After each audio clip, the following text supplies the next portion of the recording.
like that. And so today I'll talk on actually the probabilities of things interacting in a system. This will be based on statistical thermodynamics.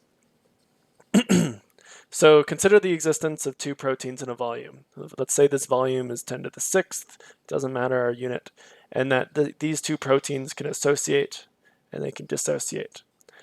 I put K as the rate constants. We're not going to worry about the rates for this video. It's not important for the purposes I'm trying to communicate today. Instead, let's think statistically about the different microstates. Microstates being in this volume, if you divide this volume into 10 to the 6 different boxes, what are the different combinations of X and Y that are going to be spread around through those different boxes, and then what are the microstates? What are the microstates of X and Y being associated throughout the whole thing? So clearly, like if we just have one molecule in this volume, the number of microstates would equal the volume. So when we have an associated protein XY, the number of microstates XY can take up is 10 to the 6th. It'll be a little bit different when you have two dissimilar proteins. And for another day, if these are the same proteins, that'll also change the number of microstates, because then it doesn't matter where X1 and X2 are, or they could, because they'll be equivalent microstates within that, but I won't cover that today. Anyway, so we of course could find the number of microstates of each conformation. Dimer 10 to the 6th, like I just stated, then monomers 10 to the 6th times 10 to the 7th plus 2 minus 1. This 2 is the number of dissimilar molecules. But with biomolecular interactions, we need to take into account the energy states. And actually a lot of different types of interactions. We're just going to think about biomolecular interactions, but right, if say we have this dimer, and this dimer allows for a lower energy state in our volume, that's going to be more favorable in our reaction. And so today we'll consider those interaction energies. So there's going to be some interaction energy between our molecules, let's call it E, and based on the canonical partition function Q, that is the set of all energies for all microstates, or for all, for all states of our equation, we can find the different energy microstates. Q is based on Boltzmann constant, temperature, and interaction energy, which we call E.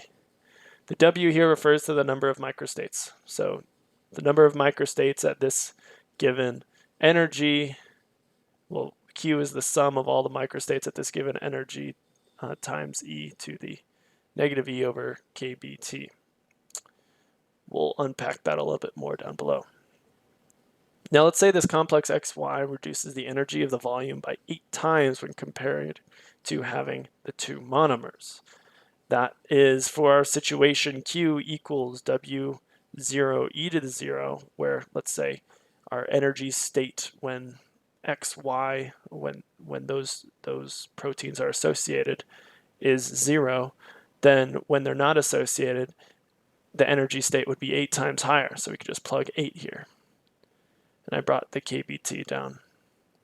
Where W0 is the number of microstates for the dimer, W8KB is the number of microstates for the separated monomers, and we have already defined the number of microstates above for each situation, so now we can just plug and chug. If you plug this out, you get Q equals 3.36 times 10 to the 8th, and then if we take this number of microstates of the dimer over all of them, we get about 0.2975% likelihood that the molecules are in the formation of the dimer.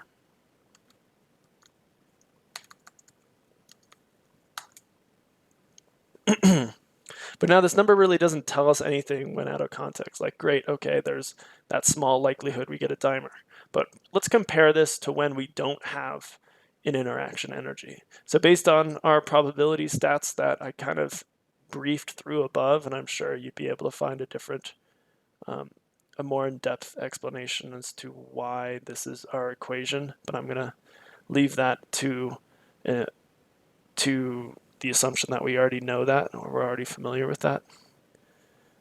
So if we calculate that out, we get 1 times 10 to the negative 6th. That is randomly associated or randomly without any energies, it's much less unlikely that we get a dimer forming than when we have interaction energy. So this interaction energy makes it a lot more likely that we will get a dimer.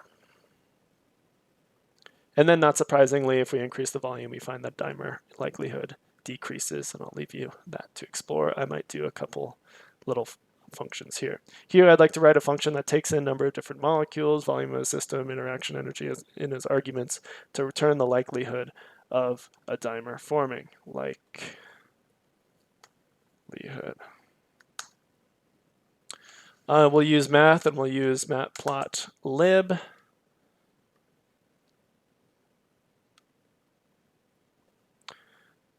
Okay, so the first thing we're going to do is we are going to define a function within our function. That's going to find the number of microstates.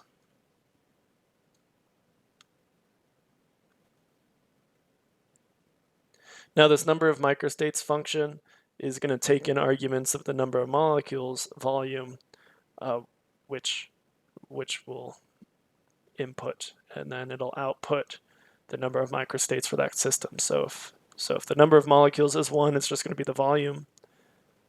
Let's see if I can fix that. It's just going to be the volume. If the microstates is greater than 1, it'll be volume times, it'll be like what we defined up here, where it's n times n minus 1 all the way up to n minus m plus 1. I think that's right. Anyway. Next thing we're going to do is define our ms, which in this case is going to be our microstate. It's going to help us with our output. And we will also go for I. Now we're going to go for I in this range, which is our number of molecules plus 1. I could have done 0 to the number of molecules and have it be the same range, but I need my initial value to be I, and you'll see why shortly.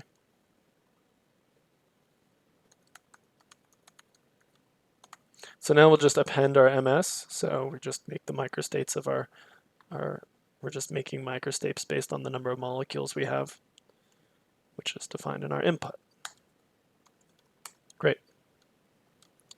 Now we're going to find Q. So what this is going to do is this is going to allow us to find Q based on we're defining Q initially as 0. So actually, I do want that. It doesn't matter, but we're going to find Q based on the microstate of the given or of what we found in this previous list, and multiply that by E to the I times minus interaction energy. This works for 2 molecules. I haven't proved it to work with 3 or more, but we'll leave it for 2. Okay. Great. And so then we're just going to make our dimer likelihood the ms0, which is we're appending the first microstate. The first microstate we append to our big ms list, that's going to be our dimer microstate, or the number of microstates for our dimer. Then we'll divide that by Q.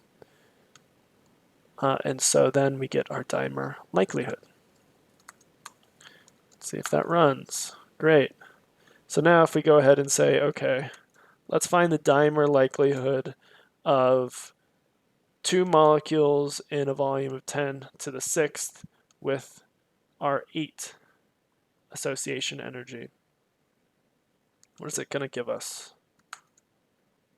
The name error. Typical. Let's see, what line was that? 13.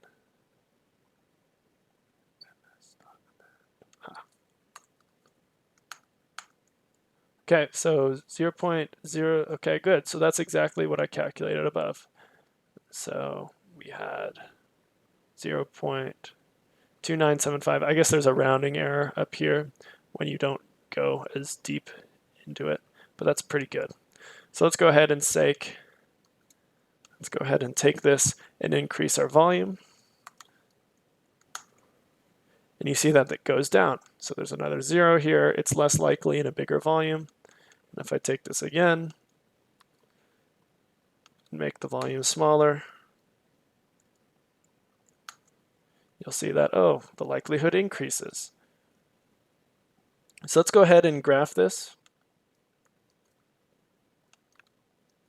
And so what I'm going to do is append my 10 to the I for I in range of 10, and then I'm going to run that 10 to the I through our likelihood timer.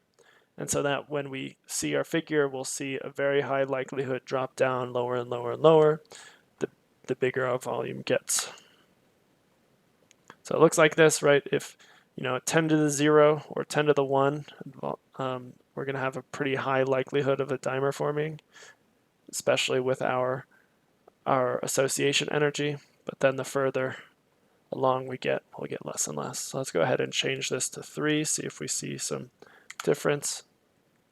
And I guess our x-axis just dropped down, but we're not going to be able to zoom in here unless we maybe make this a log. Let's go ahead and do that.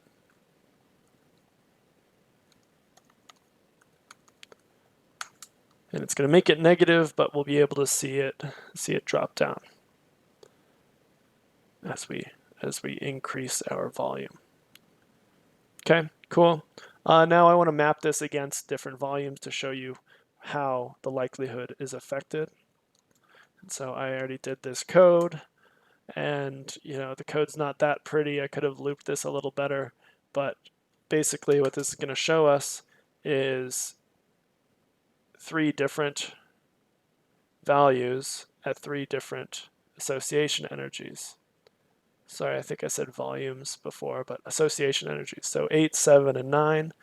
And so our purple is going to be our 9. And so it's greater likelihood when we have more energy. And then 8 is our blue and 7 is our red. Now, what if I wanted to, so that gives you a good perspective on all of that. And if these are graphed over volumes, and so you can see at different volumes, you still have higher likelihood when the association energy is higher than others. Now, what if I just plugged in 3 to our function? What if I plugged in 3 molecules? What would we get? Well, we're not really ready to do 3 with our function. We would have to change a bunch of things because I just have it output our dimer likelihood. And so if we put in 3, it's actually going to be our triple, like the protein's triply assembling that likelihood. And so in order to get the dimer likelihood, we would have to take maybe MS1 plus all of the combinations that are likely. So if we have X, Y, and Z, the XYs, the YZs, and then the XZs, if they all associate with each other. And that would help us with our dimer. And so our function right now, it's not going to give our dimer likelihood. This is going to be our like a trimer, I guess, forming, which is pretty unlikely. But yeah, I might edit this a little bit more so that I can show you how to output the likelihood of a dimer forming when we have, say, 3 or more molecules in interaction. The code gets kind of a little bit more complicated, but it's doable. And so what if actually I wanted to find the association energy that is required in a system for some percentage likelihood of a dimer formation? Well,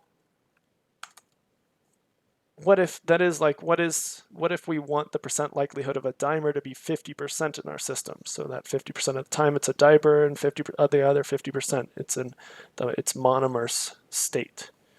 How would we output internal energy? Well, let's just go ahead and write another function, find internal energy, and we're going to use the same internal function microstates as before. And it's actually pretty easy. So if we get Q Q equals the volume over the percent desired. So if we input percent desired to be 0.5, we can have that here, and then volume is our volume that we also input. And then based on our equations for W, we can find Q minus volume over the microstates of 2 volume. Again, right, I'm working with two molecules, and so we're not going to really, I would have to change that later if I was working with more than 2.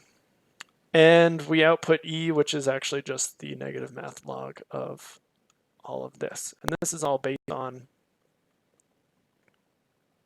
this equation right here.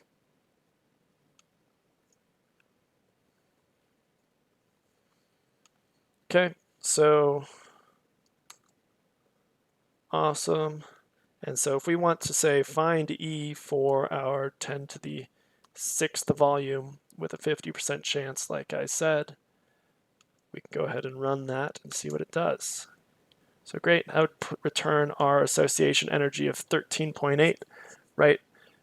So it would be 13.8 times our Boltzmann constant times temperature, because this association energy is based on temperature, and in here it's also interacting with the Boltzmann constant. But it's right, the Boltzmann constant is constant, and so really it's more temperature dependent. But anyway, so we get our association, we get our E to be 13.81. And that's going to do it for today. That gives you an introduction to, the statistical things that happen within a system when you have energy and affinity towards, or when you have molecules with affinity towards each other. And I guess if they were to repel as well, we can just go ahead and plug in a negative E in one of these functions up here in this interaction E, and we would also get them repelling each other.